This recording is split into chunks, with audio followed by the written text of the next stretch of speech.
bakal bongkar satu konsep yang mungkin ya jadi biang kerok kenapa akun Anda sering rugi. Namanya order block. Tapi kita nggak akan bahas ini kayak di buku teks. Nggak, kita bakal lihat ini dari sudut pandang yang beneran gerakin pasar, para institusi. Pernah nggak sih ngalamin ini? Anda nemu order block, kelihatannya cakep banget, sempurna. Pasang entry, tiba-tiba harganya nembus gitu aja. Langsung deh nyalain pasar. Wah, manipulasi nih. Tapi coba deh, kita jujur-jujuran bentar. Beneran konsepnya yang gagal, atau kita yang salah paham cara bacanya?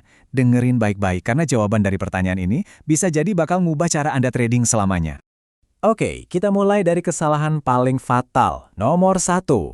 Anggapan kalau order block itu ya cuma support atau resistance versi keren aja. Salah besar.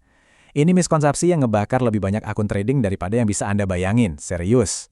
Nah, lihat deh perbedaan mendasarnya.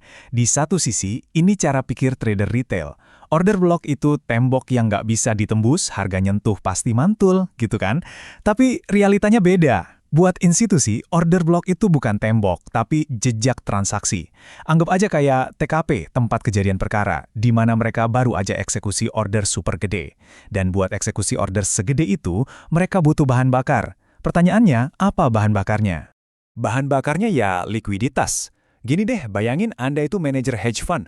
Mau beli euro, nggak nanggung-nanggung, 500 juta dolar. Anda nggak bisa kan asal klik buy gitu aja. Bisa-bisa harga langsung loncat liar.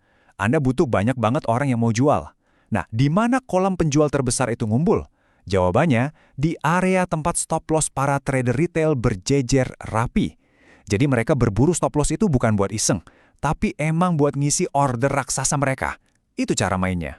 Terus gimana caranya kita bedain mana jejak asli institusi, sama mana yang cuma noise pasar biasa? Gampang, ada 3 syarat wajib. Anggap aja ini kayak DNA-nya order block yang valid. Yuk kita bedah satu-satu.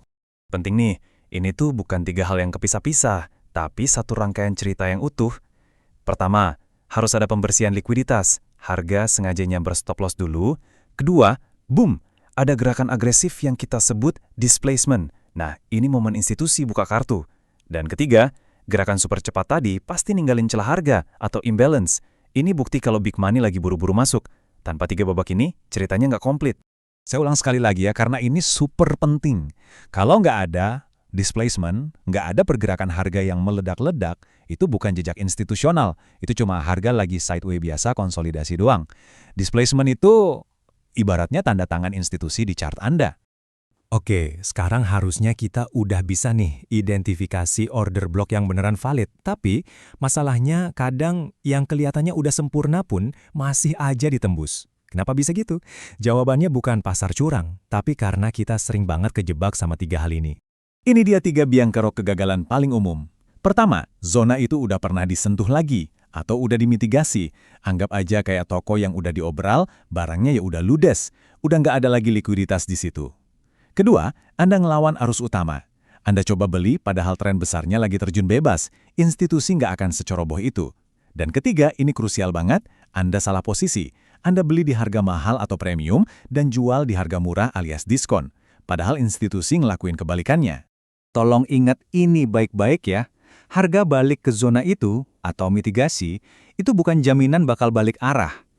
Retest itu bukan lampu hijau buat langsung entry. Anggap aja itu alarm yang bunyi, ngasih tahu, perhatiin area ini, analisis lagi lebih dalam. Bukan sinyal buat pasang order mata tertutup.